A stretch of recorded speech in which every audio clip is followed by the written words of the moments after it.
চট্টগ্রাম নগরের ডবলমুরিং থানার মনসুরাবাদ এলাকায় কার্যক্রম নিষিদ্ধ আওয়ামী লীগের মিটিং থেকে এক সাংবাদিকসহ ১৫ জনকে গ্রেপ্তার করেছে পুলিশ।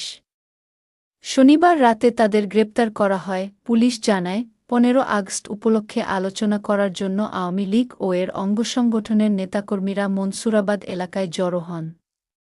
খবর পেয়ে শনিবার বিকেলে মনসুরাবাদ ওয়াপদা কলোনি সংলগ্ন হাজী ফজলুল করিম চৌধুরী রয়্যাল টাচ অ্যাপার্টমেন্টের ৫ম তলায় অভিযান চালিয়ে তাদের আটক করা হয়।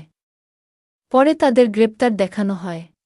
গ্রেপ্তার ব্যক্তিদের মধ্যে ৫ জন নারী রয়েছেন। ডবলমুরিং থানার ভারপ্রাপ্ত কর্মকর্তা ওসি শাহিনুর আলম গ্রেপ্তারের বিষয়টি নিশ্চিত করে বলেন, এ ঘটনায় ডবলমুরিং থানায় একটি মামলা করা হয়েছে।